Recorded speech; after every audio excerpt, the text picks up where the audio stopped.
பரிசுத்த வேதாகமம் பழைய ஏற்பாடு நீதிமொழிகள் 22ஆம் அதிகாரம். திரளான ஐஸ்வர்யத்தை பார்க்கிலும் நற்கீர்த்தியே தெரிந்து கொள்ளப்படத்தக்கது. பொன் வெள்ளியை பார்க்கிலும் தயையே நலம். ஐஸ்வர்யவானும் தரித்திரனும் ஒருவரையொருவர் சந்திக்கிறார்கள். அவர்கள் அனைவரையும் உண்டாக்கினவர் கர்த்தர். விவேகி ஆபத்தை கண்டு மறைந்து கொள்ளுகிறான். பேதைகள் நெடுக போய் தண்டிக்கப்படுகிறார்கள். தாழ்மைக்கும் கர்த்தருக்கு பயப்படுதலுக்கும் வரும் பலன் ஐஸ்வர்யமும் மகிமையும் ஜீவனுமாம். மாறுபாடுள்ளவனுடைய வழியிலே முள்ளுகளும் கண்ணிகளும் உண்டு. தன் ஆத்துமாவை காக்கிறவன் அவைகளுக்கு தூரமாய் விலகி போவான். பிள்ளையானவன் நடக்க வேண்டிய வழியிலே அவனை நடத்து. அவன் முதிர் வயதிலும் அதை விடாதிருப்பான். ஐஸ்வர்யவான் தரித்திரனை ஆளுகிறான். கடன் வாங்கினவன் கடன் கொடுத்தவனுக்கு அடிமை. அநியாயத்தை விதைக்கிறவன் வருத்தத்தை அறுப்பான். அவன் உக்கிரத்தின் மிலாறு ஒளியும். கருணை கண்ணன் ஆசீர்வதிக்கப்படுவான். அவன் தன் ஆகாரத்தில் தரித்திரனுக்கு கொடுக்கிறான்.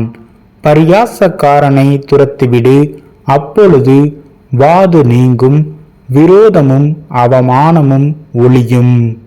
சுத்த இருதயத்தை விரும்புகிறவனுடைய உதடுகள் இனிமையானவைகள். ராஜா அவனுக்கு சிநேகிதனாவான். கர்த்தருடைய கண்கள் ஞானத்தை காக்கும். துரோகிகளின் வார்த்தைகளையோ அவர் தாறுமாறாக்குகிறார். வெளியிலே சிங்கம், வீதியிலே கொலையுண்பேன் என்று சோம்பேறி சொல்லுவான். பரஸ்திரீகளின் வாய் ஆழமான படுகுழி.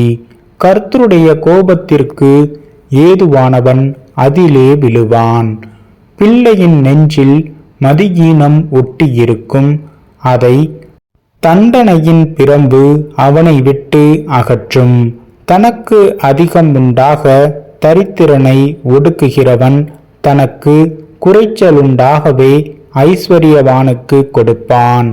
உன் செவியை சாய்த்து ஞானிகளுடைய வார்த்தைகளை கேட்டு என் போதகத்தை உன் இருதயத்தில் வை. அவைகளை உன் உள்ளத்தில் காத்து அவைகளை உன் உதடுகளில் நிலைத்திருக்க பண்ணும்போது அது இன்பமாயிருக்கும். உன் நம்பிக்கை கர்த்தர் மேல் இருக்கும்படி இன்றைய தினம் அவைகளை உனக்கு தெரியப்படுத்துகிறேன்.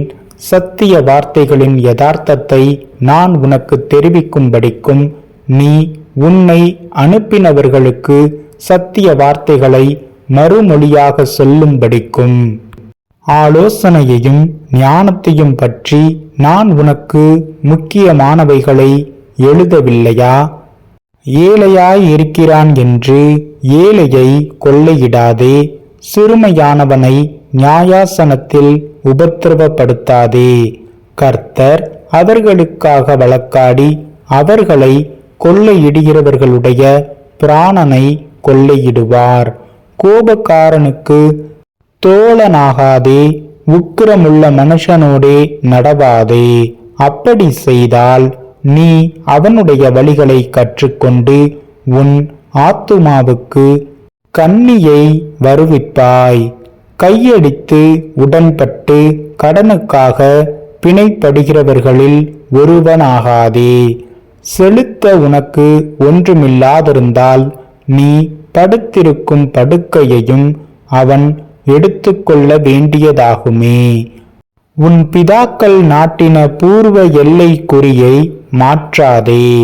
தன் வேலையில் ஜாக்கிரதையாயிருக்கிறவனை நீ கண்டால் அவன் நீசருக்கு முன்பாக நில்லாமல் ராஜாக்களுக்கு முன்பாக நிற்பான்.